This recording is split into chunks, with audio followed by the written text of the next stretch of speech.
You're listening to The Cultured Bumpkin, a literature podcast with Jake Phillips, where we present audiobook quality readings of the classics for your enjoyment. Thank you for stopping by. And remember, just because you're a bumpkin doesn't mean you can't be cultured. Hello and welcome to The Cultured Bumpkin. In this episode, I'm refeaturing Mark Twain's Journalism in Tennessee. Now, this was the second episode that I ever did on The Cultured Bumpkin way back in, I think, November of 2018. And my thoughts on the podcast haven't changed a bit. I'm going to put the original analysis, if you will, the intro, into this, accompanying the story.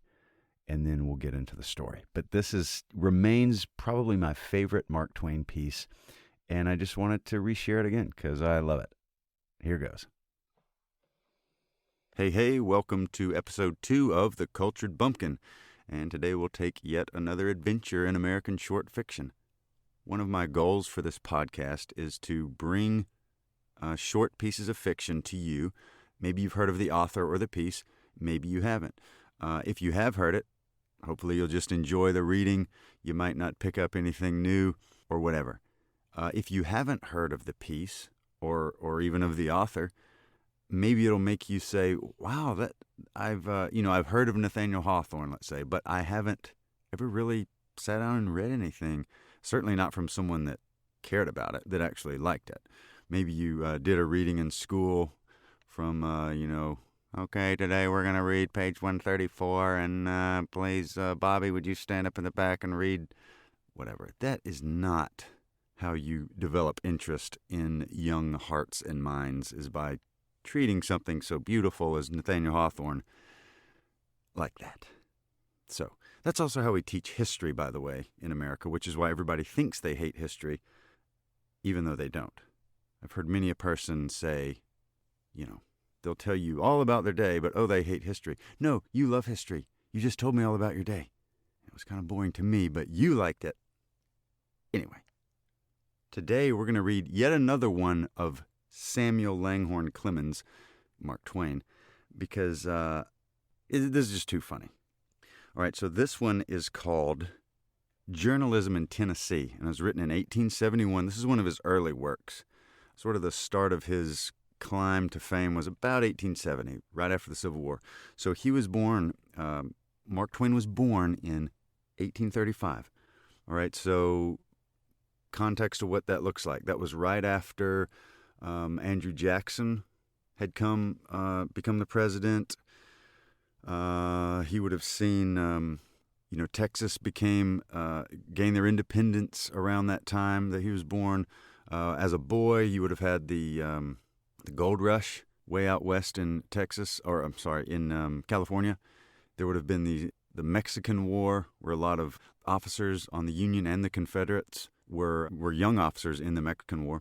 And then he was, as a young adult, Civil War. That was a huge event. So anyway, about 1870, he published the Jumping Frog of Calaveras County. He did it with some friends, and they kind of made a bet who can do the most plausible yet most absurd story, and he came up with this, like a competition jumping frog. Anyway, go read that on your own. This one is, again, Journalism in Tennessee. The thing I like about this one, watch for the understatement. All right, this one is about the most understated piece of ridiculousness you'll ever hear, and it is so hilarious. I love this. This is probably my favorite Mark Twain piece. So I hope that you will enjoy this, and then I hope you'll find something on your own of Mark Twain and enjoy it on your own. And let me know if you do that too. I always like hearing that kind of thing, because I'm the guy that will eat the same, the fried chicken sandwich every time at the restaurant, because I don't want to spend $8 and then not like it. I feel like I waste my money and my time, and I'm a little mad. Now, if I go to a restaurant and somebody says, "Okay, listen, you have to try, this thing because of this, and they got this sauce on it, and they bring it out and they serve it like this, and you ask for whatever." Well, then I'm more apt to try something new when someone sort of takes me by the hand and leads me, and they tell me why I should like it. So Mark Twain's hilarious. He's very astute. He makes some very good observations on human nature, even though he's kind of pessimistic. It's really good, and you can see a lot of people that you know in his characters, and he's just funny. He's a funny dude, and he uses satire to do everything from gentle mockery to just scathing indictments, just depending on what piece you get. But really good stuff. Amazing writer, great storyteller, a lot of laughs. Love Mark Twain. Journalism in Tennessee. I was told by the physician that a southern climate would improve my health, and so I went down to Tennessee and got a berth on the Morning Glory and Johnson County War Whoop as associate editor. When I went on duty, I found the chief editor sitting tilted back in a three-legged chair with his feet on a pine table. There was another pine table in the room and another afflicted chair, and both were half buried under newspapers and scraps and sheets of manuscript. There was a wooden box of sand sprinkled with cigar stubs and old soldiers, and a stove with a door hanging by its upper hinge. The chief editor had a long-tailed black cloth frock coat on and white linen pants. His boots were small and neatly blacked. He wore a ruffled shirt, a large seal ring, a standing collar of obsolete pattern, and a checkered neckerchief with the ends hanging down. Date of costume about 1848. This was like 25 years before that. Very out of date. This is like if someone was wearing a tie-dyed t-shirt and a bandana around their head. He was smoking a cigar and trying to think of a word, and in pawing his hair he had rumpled his locks a good deal. He was scowling fearfully, and I judged that he was concocting a particularly naughty editorial. He told me to take up the exchanges and skim through them and write up the spirit of the Tennessee press, condensing into the article all of their contents that seemed of interest. I wrote as follows. Spirit of the Tennessee Press. The editors of the semi-weekly Earthquake evidently labor under a misapprehension with regard to the Dallyhack Railroad. It is not the object of the company to leave Buzzardville off to one side. On the contrary, they consider it one of the most important points along the line, and consequently can have no desire to slight it. The gentlemen of the Earthquake will, of course, take pleasure in making the correction. John W. Blossom, Esquire, the able editor of the Higginsville Thunderbolt and Battle Cry of Freedom, arrived in city yesterday. He is stopping at the Van Buren House. We observe that our contemporary of the Mud Springs Morning Howl has fallen into the error of supposing that the election of Van Werter is not an established fact, but he will have discovered his mistake before this remainder reaches him, no doubt. He was doubtless misled by incomplete election returns. It is pleasant to note that the city of Blathersville is endeavoring to contract with some New York gentlemen to pave its well-nigh impassable streets with the Nicholson pavement. The Daily Hurrah urges the measure with ability and seems confident of ultimate success. I passed my manuscript over to the chief editor for acceptance, alteration, or destruction. He glanced at it and his face clouded. He ran his eyes down the pages and his countenance grew portentous. It was easy to see that something was wrong. Presently he sprang up and said, "Thunder and lightning, do you suppose I'm going to speak to those cattle that way? Do you suppose my subscribers are going to stand such gruel as that? Give me that pen." I never saw a pen scrape and scratch its way so viciously, or plow through another man's verbs and adjectives so relentlessly. While he was in the midst of his work, somebody shot at him through the open window and marred the symmetry of my ear. "Ah," he said, "that is that scoundrel Smith of the Moro volcano. He was due yesterday." And he snatched a Navy revolver from his belt and fired. Smith dropped, shot in the thigh. The shot spoiled Smith's aim, who was taking a chance, and he crippled a stranger. It was me. Merely a finger shot off. Then the chief editor went on with his erasure and interlineations. Just as he finished them, a hand grenade came down the stovepipe, and the explosion shivered the stove into 1,000 fragments. However, it did no further damage, except that a vagrant piece knocked a couple of my teeth out. "That stove is utterly ruined," said the chief editor. I said I believed it was. "Well, no matter. Don't want it in this kind of weather. I know the man that did it. I'll get him. Now here's the way this stuff ought to be written." I took the manuscript. It was scarred with erasures and interlineations till its mother wouldn't have known it if it had had one. It now read as follows: Spirit of the Tennessee Press. The inveterate liars of the semi-weekly Earthquake are evidently endeavoring to palm off upon a noble and chivalrous people another of their vile and brutal falsehoods with regard to that most glorious conception of the 19th century, the Ballyhack Railroad. The idea that Buzzardville was to be left off at one side originated in their own fulsome brains, or rather in the settlings which they regard as brains. They had better swallow this lie if they want to save their abandoned reptile carcasses the cowhiding they so richly deserve. That ass Blossom of the Higginsville Thunderbolt and Battle Cry of Freedom is down here again sponging at the Van Buren. We observe that the besotted blackguard of the Mud Springs Morning Howl is given out, with his usual propensity for lying, that Van Werter is not elected.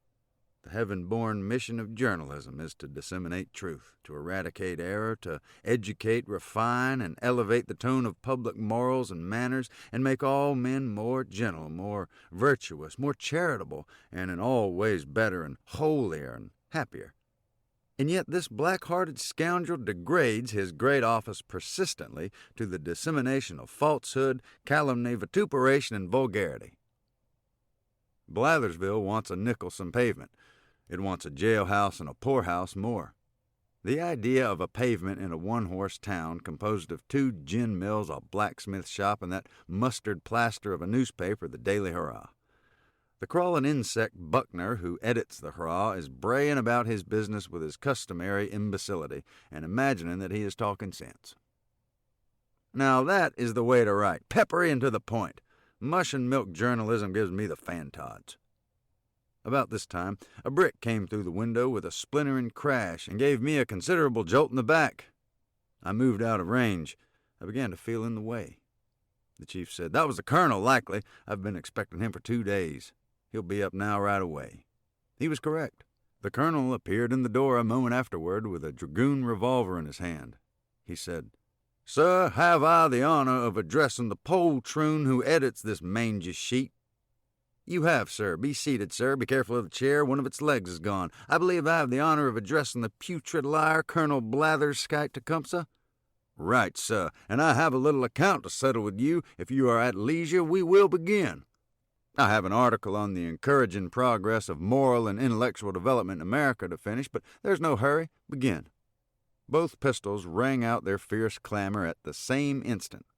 The chief lost a lock of his hair, and the colonel's bullet ended its career in the fleshy part of my thigh. The colonel's left shoulder was clipped a little. They fired again.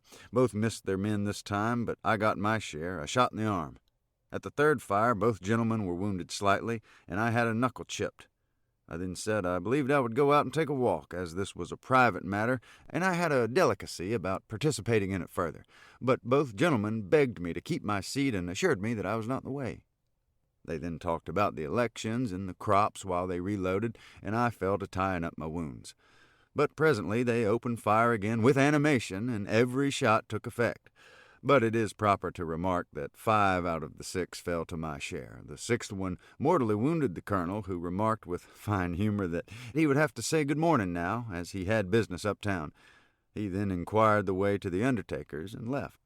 The chief turned to me and said, "I'm expecting company to dinner and shall have to get ready. It will be a favor to me if you will read proof and attend to the customers."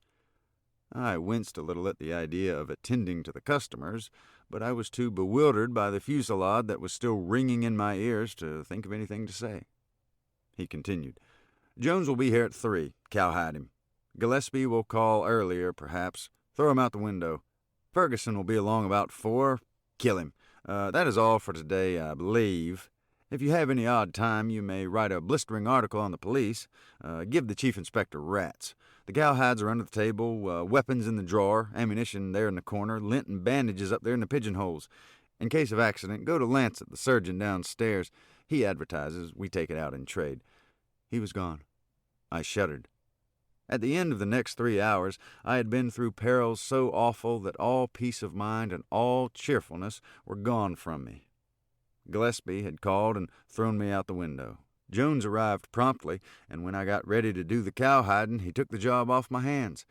In an encounter with a stranger, not in the bill of fare, I had lost my scalp. Another stranger, by the name of Thompson, left me a mere wreck and ruin of chaotic rags. And at last, at bay in the corner and beset by an infuriated mob of editors, blacklegs, politicians, and desperadoes who raved and swore and flourished their weapons about my head till the air shimmered with glancing flashes of steel, I was in the act of resigning my berth on the paper when the chief arrived, and with him a rabble of charmed and enthusiastic friends. Then ensued a scene of riot and carnage such as no human pen or steel one either could describe. People were shot, probed, dismembered, blown up, thrown out the window. There was a brief tornado of murky blasphemy with a confused and frantic war dance glimmering through it, and then all was over. In 5 minutes there was silence, and the gory chief and I sat alone and surveyed the sanguinary ruin that strewed the floor around us. He said, "You'll like this place when you get used to it." I said, "I'll have to get you to excuse me. I think maybe I'll write to suit you after a while. As soon as I had some practice and learned the language, I am confident I could. But to speak the plain truth, that sort of energy of expression has its inconveniences, and a man is liable to interruption. You see that yourself. Vigorous writing is calculated to elevate the public, no doubt, but then I do not like to attract so much attention as it calls forth. I can't write with comfort when I am interrupted so much as I have been today. I like this berth well enough, but I don't like to be left here to wait on the customers. The experiences are novel, I grant you, and entertaining, too, after a fashion, but they are not judiciously distributed. A gentleman shoots at you through the window and cripples me. A bombshell comes down the stovepipe for your gratification and sends the stove door down my throat. A friend drops in to swap compliments with you and freckles me with bullet holes till my skin won't hold my principles. You go to dinner, and Jones comes with his cowhide. Gillespie throws me out the window. Thompson tears all my clothes off, and an entire stranger takes my scalp with the easy freedom of an old acquaintance. And in less than 5 minutes, all the blackguards in the county arrive in their war paint and proceed to scare the rest of me to death with their tomahawks. Take it all together, I never had such a spirited time in all my life as I have had today. No, I like you, and I like your calm, unruffled way of explaining things to the customers, but you see, I'm not used to it. The Southern heart is too impulsive. Southern hospitality is too lavish with the stranger. The paragraphs which I have written today, and into whose cold sentences your masterly hand has infused the fervent spirit of Tennessee journalism, will wake up another nest of hornets. All that mob of editors will come, and they will come hungry, too, and want somebody for breakfast. I shall have to bid you adieu. I decline to be present at these festivities. I came south for my health. I will go back on the same errand, and suddenly. Tennessee journalism is too stirring for me." After which we parted with mutual regret, and I took apartments at the hospital. I don't know, I thought that was pretty funny. You know, a guy goes south to Tennessee, has everybody in the world after him because of his fiery boss that kept getting him into trouble, and finally he tendered his resignation that afternoon and headed back north, also for his health. I thought that was pretty funny. A lot of understatements. Just, I don't know. I like it. Kind of reminds me of journalism today. Apparently not much has changed since 1871 with regards to journalism. Mark Twain was very astute on human tendency and human nature, and a lot of the stuff that he observed, he wrote about in a way that it captured human nature. And even though he encapsulated it in different language and things like that, you still see the same things today as you did back then. And I think that's pretty cool. I think Mark Twain is a good fellow to read. So you ought to go get you some Mark Twain, and you ought to read it and have a few laughs. And remember, just because you're a bumpkin doesn't mean you can't be cultured. You've been listening to The Cultured Bumpkin, a literature podcast with Jake Phillips. Thank you very much for listening. I really do appreciate it. If you enjoyed this, would you mind going and subscribing and leaving a nice review on whatever podcast platform you heard this on? I would really appreciate it. Thank you very much for listening, and we'll see you next time.